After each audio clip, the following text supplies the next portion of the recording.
लगभग 2.5 करोड़ रुपए की लागत से चल रहे भवन निर्माण को लेकर गंभीर अनियमितताओं का आरोप सामने आया है।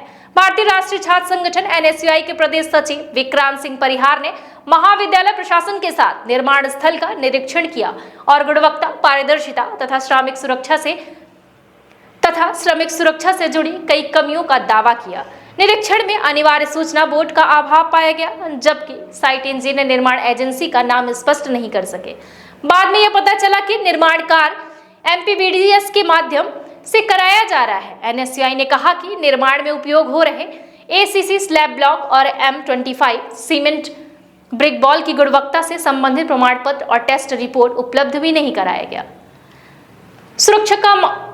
सुरक्षा मानकों की अनदेखी भी सामने आई। श्रमिक के पास हेलमेट, सेफ्टी शूज और हार्नेस बेल्ट नहीं थे, प्राथमिक उपचार की सुविधा नहीं थी और नंगे बिजली के तार फैले होने के बाद भी उठाई गई। संगठन ने मजदूरों को नगद भुगतान और पीएफ कटौती में भी पारदर्शिता की कमी पर भी सवाल उठाए।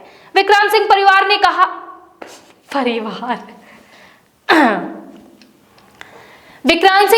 ने कहा यह निर्माण नहीं, सरकारी पैसे की खुली लूट है। यह भवन नहीं, शमशान घाट बन रहा है। किसी भी हादसे की जिम्मेदारी ठेकेदार, एजेंसी, इंजीनियर और प्रशासन की होगी। महाविद्यालय प्राचार्य प्रभाकर सिंह ने कमियों को गंभीर बताया और कहा कि संबंधित विभाग को सूचित किया जाएगा। उन्होंने भरोसा दिलाया कि अनियमितताएं पाए जाने पर दोषियों के खिलाफ कड़ी कार्यवाही की जाएगी।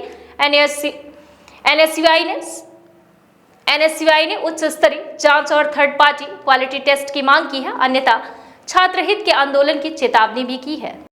ये बिल्डिंग बन रही है, जिस तरह से तार खुले हुए हैं, यहाँ पे लेबरों को कोई सेफ्टी नहीं दिया गया है और लगातार यहाँ पे कोई बोर्ड गड़ा हुआ है। ये किसकी बिल्डिंग बन रही है?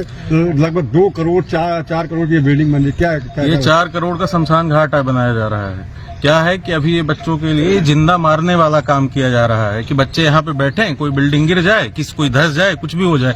आप ये देखिए लगातार ये घटिया निर्माण कार्य किया जा रहा है।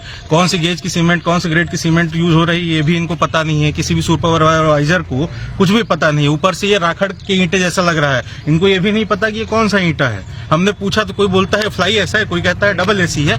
मतलब इतनी गंदी स्थिति हो गई। हमने इनसे पूछा कि आपने लेबरों को पैसा दिया कि नहीं दिया। इन्होंने बोला कि लेबर का पैसा हम ऑनलाइन देते हैं। जब हमने इनसे बात करी तो इन्होंने ये बताया कि लेबरों ने बताया, हमारे पास वीडियो साक्ष्य मौजूद है कि लेबरों ने ये बताया कि हमको तो नगद पैसे मिलते हैं और इन्होंने कहा कि लेबरों का पीएफ कटता है। मतलब लेबर लॉ का सीधे इन लोगों ने उल्लंघन किया है। उसके साथ साथ में किसी भी तरीके का सेफ्टी इक्विपमेंट इनके पास कुछ भी नहीं है, ना ही इन्होंने किसी भी तरीके का बोर्ड लगाया हुआ है। हमको पता कैसे चलेगा? हमको तो लग रहा है अतिक्रमण हो रहा है। ये पूरे तरीके से इन्होंने पूरे के पूरे सिस्टम को बर्बाद करके रख दिया है। आप ये देखेंगे कि ऑडिटोरियम ही ऐसे बर्बाद हुआ था और ये भी भ्रष्टाचार की भेंट चढ़ रहा है। तार खुले हुए हैं।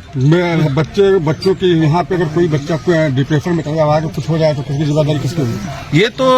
ये प्रिंसिपल साहब जो है तो वो खुद ही नहीं देख रहे हैं कि उनके कंपाउंड में चल ही क्या रहा है। अतिक्रमण इतना ज्यादा बढ़ गया है, कोई भी ध्यान देने को यहाँ पे तैयार नहीं है। केवल लेटर खेलते हैं और जितनी भी राजस्व संस्थाएं हैं वो खुद ही मौन पड़ी हुई हैं। और उसके अलावा भेंट तो चढ़ ही रहा है। पूरा मध्य प्रदेश ही भेंट चढ़ गया है भाजपा सरकार की भेंट।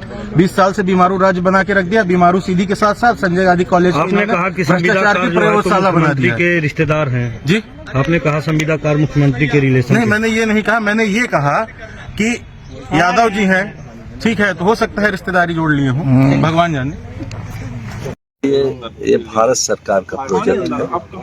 दूसरा के अंतर्गत ये मध्य प्रदेश शासन के माध्यम से हम लोगों ने प्रोजेक्ट तैयार किया। उस प्रोजेक्ट के तहत ये लगभग 4 लाख की बिल्डिंग है, 4 कमरे हैं, एक हॉल है, ये बन रहा है। निश्चित तौर पर उस समय ये तैयारी की गई थी कि इसका जो उद्घाटन होगा इसके लिए निर्माण के लिए तो ऑनलाइन व्यवस्था बनाई गई थी। रह गई सूचना के लिए, तो सूचना के लिए कहा गया है, इनको पूरी तरह कहा गया कि हर चीज जो है सूचना में नहीं। आपके परिसर में खुले वायर इलेक्ट्रिसिटी के आए दिन बच्चों में फ्रस्ट्रेशन है। ये दुखद है। दुखद क्या कहना चाहिए। निश्चित तौर पर इसमें काम भी कर रहे हैं और सब लोग आप जा रहे हैं। सर, क्या इस संबंध में आप रिपोर्ट करने जा रहे हैं या नहीं? बिल्कुल हम करने जा रहे हैं। कितने की लागत से प्रोजेक्ट चल रहा है? ये लगभग 4